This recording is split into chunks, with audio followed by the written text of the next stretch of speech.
Hi, I'm Alan R. from Motor Matters, your favorite channel. I know it is, and I know you have already subscribed, but for those few of you who haven't, hit the subscribe button now, because we've got something pretty special over here right now. And this one turned into a problem, because Leadfoot misbehaved himself in this generation that was only launched recently.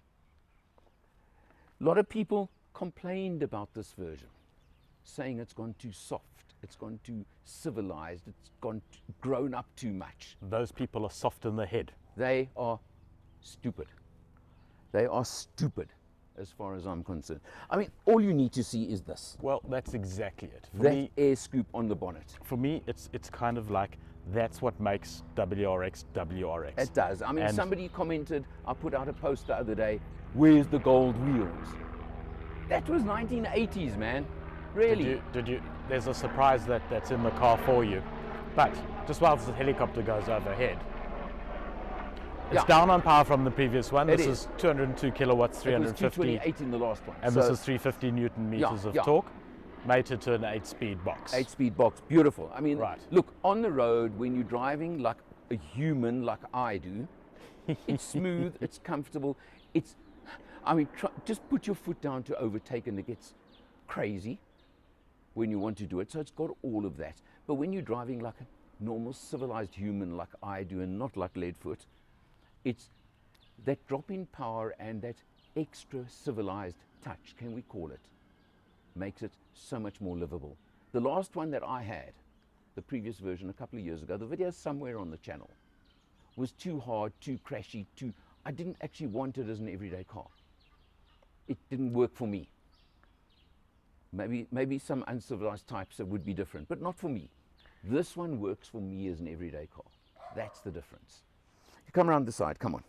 So, we'll you got talk about that. You got the carbon fiber effect on the front end over here on the splitters. Yeah, the details are there.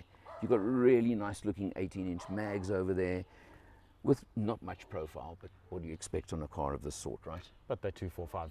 Yeah, but I mean, you've got nice and wide. You've got air ducts over here, you know, because I mean, this thing does need air management and whatever. And you've got the nice body kit. Again, the carbon fiber effect, right? Mm-hmm. So it's got all of these features. Let's just do this while we're here. It's pretty civilized as a sedan, isn't it? It's a 4-seater. It's a good, saloon car. Comfortable 4-seater, okay? Got air vents in the back seat. Got 2 USBs in the back seat. It's even got bum warmers for the back seat. Do you know that? I didn't even find that. Have a look there. Nice. It's even got those, okay? It's got bum warmers in the front, but not bum coolers. Yeah, but I mean, no. But still, I mean, in the back seat, you don't get that all that often. And whilst we add it, it's just got a standard sunroof, not a panoramic. Yeah. No problem. No problem with it. Pop the boot. Oh, you know what? It hasn't got a motor to the boot. Where's that gone? But interesting. Did you find my surprise? What's your surprise yet? I know it's under there. I know about it. It's not a surprise. But before we get there, what I'm going to show you that I find interesting. I haven't got a number on the boot space in litres. But geez, this is a tiny opening. It goes all the way back there. Correct. But it's... So just... But you know, hey, if that's the compromise you're going to make. Look, on track, if I need some ballast, you can fit in there. What? Jeez. Look! It's gold! They had a leftover gold rim somewhere, didn't they? Love that touch. I think that is hysterical. But note it's it's a full-size spare. It looks like a space saver. It's a full-size spare. Okay. Thank you, Subaru. Somebody had a gold one left over somewhere. I like that little touch. I don't know if that was deliberate or not. I must tell you, this little badge almost caught me.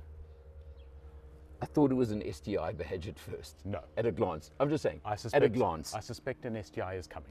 I think they actually did that on purpose, just to kind of... Because if you're just driving behind it, or if it goes flashing past you, you could mistake it. There's a ton of this stuff in this car. Yeah. All these nods. But as you said, the STI must come next. It's got to come next. But look at the exhausts. You look at that rear end. I mean, hey? Right. So what I liked about this car, whilst you've had your natter and won't let me hijack your video, the fact that it has turbo lag, I think is hilarious. I think it's absolutely... It's good old-fashioned. It's absolutely a hark back to where this car actually comes from. And it's not terrible turbo lag, but in terms of modern day standards, it's appalling. But what it is it turns this into a driver's car. Oh, for sure. You've got to keep this thing on the boil or you're going to get punished in your lap times. Oh. And I do say lap times because the first thing and the only thing that went through my mind as soon as I jumped in this car, went around the corner, was I want to get it onto a track. I just want to get it onto a track. It's the nature of this car. Of course it is. Okay, let's Right. get inside and have a look.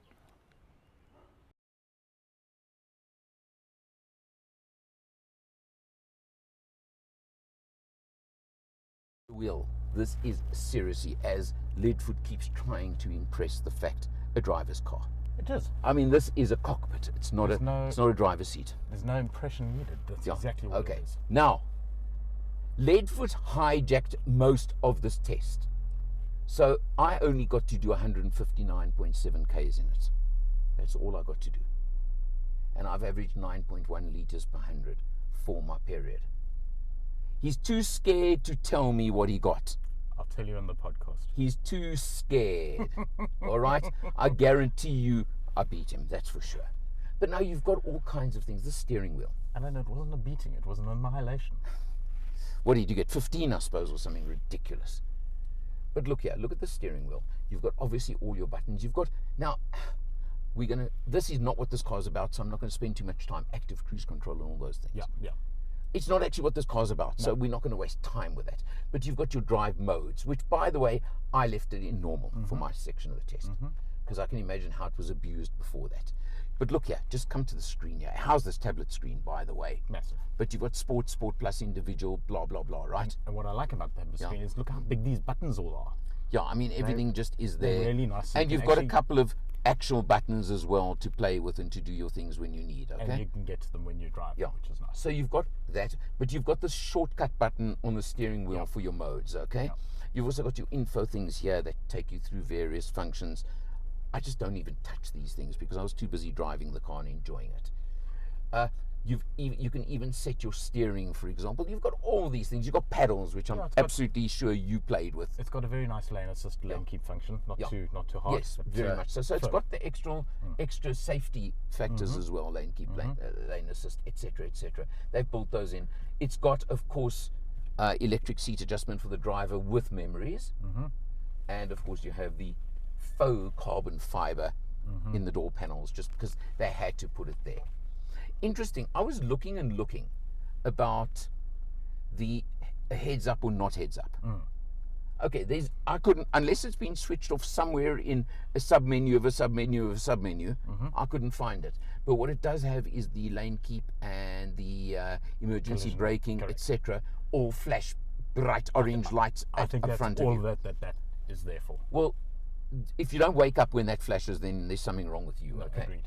So really, it's fine. But you know what's interesting is the mix of total sporty and of luxury. And did you notice the little badge right at the bottom of the steering? The Harman, that one, the STI badge.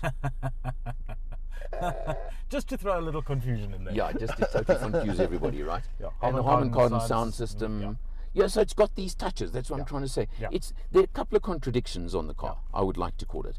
By the way, something I did not like is that there, your phone doesn't fit in it no matter which way you try and put it. No. Sorry, Subaru, I've got to find something to complain about, okay? I put my phone in my pocket and drive. Yeah, or the other alternative is, of course, to dump your phone in there. Yes.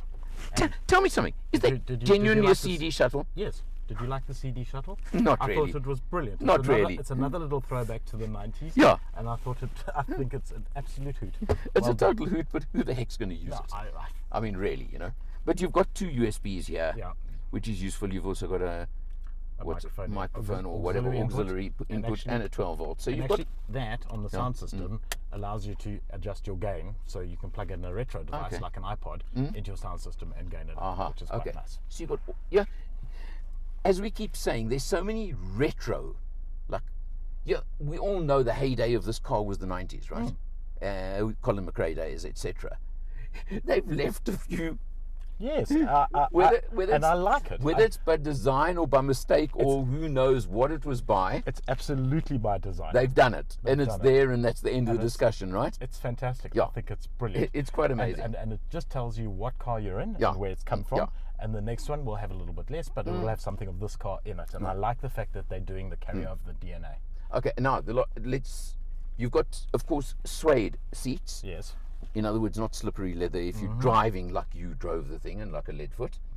So you've got that, and they're nice and comfortable, they're well bolstered, etc., etc. As you mentioned, sunroof, not panoramic roof. Again, that's more a throwback to the 90s, isn't it? Yeah, absolutely. It's all over again. I mean, I don't it's like just, sunroofs, so well, I do, I'm but that's not the comfortable point. with I mean, that's not the point. Yeah. Okay, now, agricultural gear shift. a very agricultural clunk, clunk, clunk gear shift. It's not that. Just quickly do that because we've got to just actually park the car to finish the video. So I may as well play with it for the final time because Leadfoot's left me no fuel anyway. Camera works nicely, but it's not exactly the fanciest camera I've ever seen. But you know what? It serves a function. Gets the job done. Yeah. Price, Leadfoot. Give me the price. Come on. 877 grand. Okay, now, what on earth would you compare this to? Don't ask that question because it's the obvious question. Yeah. And the obvious question is, if you've got 877,000 rand, what are you going to buy that's going to be better than this? Well, And the answer is absolutely nothing. but I mean, if you're going to spend this End money, of discussion. you're going to try and get yourself a 2 Series BM maybe. Okay, I'm thinking of a 240, but you're going to pay a lot more This money. is a 4-door saloon. That Yeah, is a that's what, 2-door. no, you can get a you 240 get the Grand 240 Coupe. Grand Prix, yeah. Okay, so that would probably, I'm thinking power-wise, but behavior-wise, No, is, I'm saying no.